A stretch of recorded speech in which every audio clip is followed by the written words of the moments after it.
So guys, nabili ko sa Shopee power supply 6 amperes. So tatry natin kung may humming, naka-power siya. Pakinggan nyo kung may humming ha.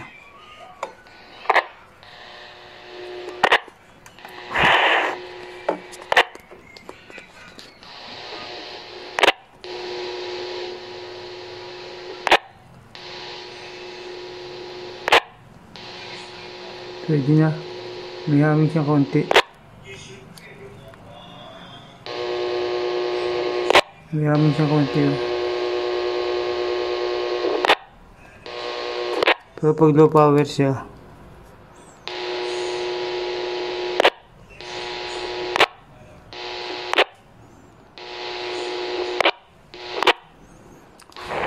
one, two, three, one, two, three. 1, 2, 3, 1, 2, 3.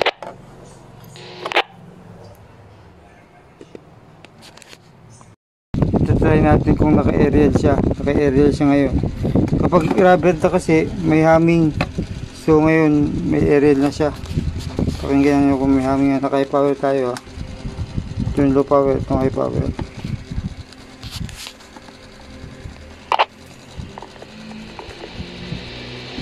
Nawala yung humming. 1, 2. Nawala. Nawala yung humming. 1, 2, 3. Wala yung humming niya oh. Okay din pala ito eh. Mura lang siya. 6 amperes po ito. Maliit lang. Power supply. So pwede siyang pang porta base. Ayan. So walang humming oh.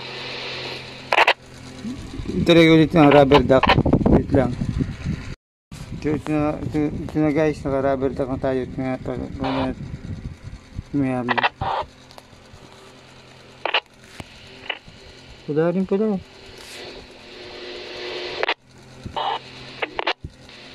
Wala rin.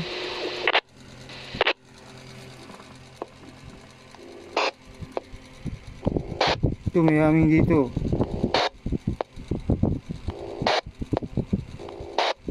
Yung receive niya may humming yun. Huwag mo yung bitaw. Pero pag dito wala rin pala. Malinis kanila meron. Alright po, pwede na to. Mura lang sa Shopee. Ilalagay ko yung link sa description para if ever na gusto nyo gumamit ng ganitong power supply sa portable. So i-check out nyo na sa Shopee. Ayan, power supply 6 amperes. Meron 3 amperes. Binili ko 6 amperes.